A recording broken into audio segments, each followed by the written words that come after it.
पप्पू यादव को Lawrence Bishnoi gang की तरफ से जान से मारने की धमकी मिली है।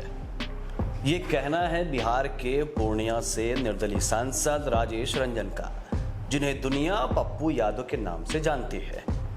पप्पू यादव बाबा सिद्दीकी की हत्या के बाद से लॉरेंस बिश्नोई को लेकर जमकर बरसे हैं। उन्होंने यहां तक कहा था कि अगर कानून परमिशन दे तो 24 घंटे में इस लॉरेंस बिश्नोई जैसे 2 टके के अपराधी के पूरे नेटवर्क को खत्म कर दूंगा। उस वक्त पप्पू यादव ने खूब सुर्खियां बटोरी अपने इस बयान से। सोशल मीडिया पर खूब चर्चा भी हुई कि आखिर क्या गजब तरीके से पप्पू यादव ने उस लॉरेंस बिश्नोई को चुनौती दी जो सलमान खान की सुरक्षा में सेध लगाने को बेकरार है, जिसकी गैंग पर बाबा सिद्दीकी की हत्या का आरोप है। एनसीपी नेता बाबा सिद्दीकी की हत्या के बाद तो पप्पू यादव ने यह भी कहा था कि यह देश है या हिजड़ों की फौज।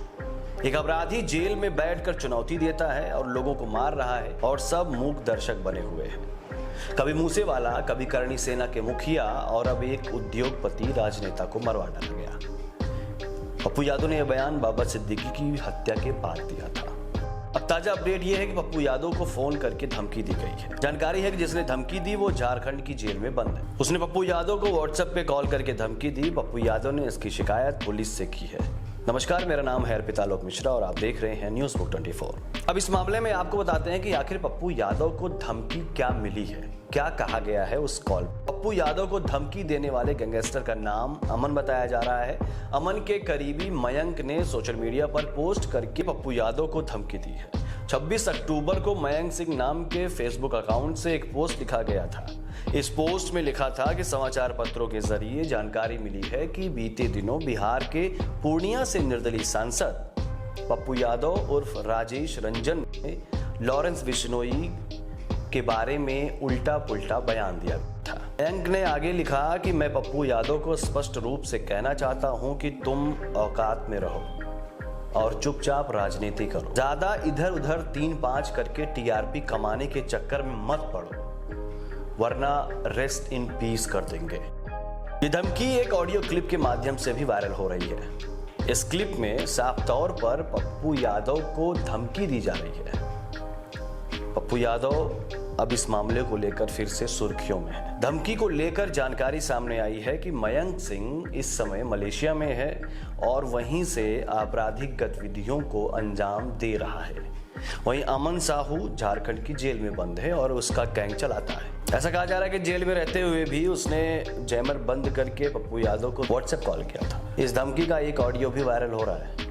बताया जा रहा है कि ये कॉल व्हाट्सएप के जरिए आया था, जिसमें पप्पू यादव और उनकी टीम ने उसे रिकॉर्ड किया और उससे बात की। इस कॉल की शुरुआत ऐसे होती है कि फोन करने वाला कहता है कि क्या मेरी बात पप्पू यादव से हो रही है। अब दूसरी तरफ खुद पप्पू यादव मौजूद थे, फोन उन्होंने ही उठाया, लेकिन पप्पू यादव ने कहा कि जी कहिए, मैं पप्पू यादव का पीए बोल रहा हूं, आपकी क्या सेवा कर सकता हूं। इस पर फोन करने वाले ने कहा कि कोई आदेश नहीं है, किसी पर कमेंट या किसी के खिलाफ कुछ सोच समझ कर बोलना चाहिए। आप समझ रहे हैं ना कि हम क्या कह रहे हैं। पप्पू यादव जवाब देते हैं कि किसी के खिलाफ कोई बात नहीं है, हम तो नॉर्मल ट्वीट करते हैं। किसी भी मामले पर, किसी भी वारदात पर, किसी भी घटना को लेकर हमारा बस ट्वीट होता है। ये पॉलिटिकल ट्वीट होता है और पॉलिटिकल लोग इस तरीके के ट्वीट करते रहते हैं। इस पर धमकी देने वाले ने कहा कि लॉरेंस बिश्नोई से आपकी क्या दुश्मनी है। पप्पू यादव कहते हैं कि कोई दुश्मनी नहीं है। वायरल हो रहे इस 2 मिनट के ऑडियो को आप सुनिए, उसके बाद फिर आगे कहानी आपको बताते हैं। बताइए मालिक। हाँ, बताइए क्या आदेश है। आदेश तो कुछ नहीं है जी। आदेश इतनी है, ये गलत कमेंट या कहीं किसी के खिलाफ बोलना सोच समझ के बोलना चाहिए भैया, किसी के खिलाफ, क्या कह रहे हैं हम। किसी के खिलाफ और किसी के सही चीज के खिलाफ जो बात, जो नॉर्मल में जो ट्वीट करते हैं ना, किसी भी घटना को लेके, किसी भी परिस्थिति को लेके, वही ट्वीट होता है। कोई किसी व्यक्ति के बारे में, किसी चीजों के बारे में कोई मतलब उन्हें नहीं रहता है। वो ट्वीट जब कोई घटना घटती है तो एज ए पॉलिटिकल ट्वीट होता है, तो पॉलिटिकल ट्वीट वो अपना करते हैं। नहीं, कोई दुश्मनी है। ऊपर वाला देखिए, एक बार जानिए, पप्पू दोनों करते हैं जी, कर्म और कांड दोनों करते हैं। भैया कर्म, कांड करिए, बाद में भाई साहब की वो डायलॉग तो सुना होगा, भैया एक बात केस करने में भी आसानी होगी। भैया एक बात समझिए, मैं आपको बता दूं, बहुत क्लियर हूं मैं इस मामले में कि पप्पू यादव जी देश के 7 बार इंडिपेंडेंट MP रहे हैं और उससे मतलब मेरी- हम पॉलिटिक्स से जुड़े हैं, नाम जाने मेरी जो हमारे रास्ते में आएगा मेरी बात से उसके साथ जो आज हो रहा है वही होता जाएगा। आपके रास्ते में ना कोई जा रहा है, ना जाता है, ना जाएगा। वो पॉलिटिकल चीजें हैं, पॉलिटिकल चीजें होती रही है, बात ठीक करते है, पॉलिटिकल नाले किसी के खिलाफ बोलना, किसी को शब्द बोलना पॉलिटिकल नहीं है। बाकी हम देख लेंगे, एक बार फोन करने का मकसद यही था, सुधर जाओ, नहीं आगे तो देख ही लेंगे हम। नहीं, निश्चित रूप से आप बेफिक्र रहें, आप बेफिक्र। हम फोन नहीं करेंगे, ना हमें डिस्टर्ब करना। ओके राम राम। ओके। पप्पू यादव धमकी देने वाले को आश्वस्त करते हैं। आपने सुना होगा कि उसमें वो लास्ट लाइन में ये कहते हैं कि आप बेफिक्र रहें।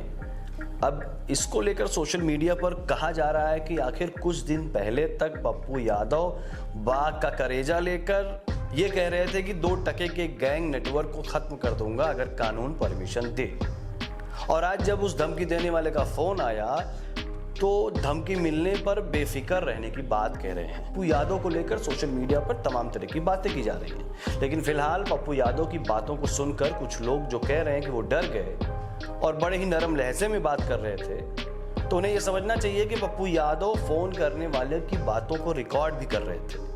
ऐसे में वो उससे उलझने से ज्यादा दिमाग साक्ष्य इकट्ठा करने में लगा रहे थे।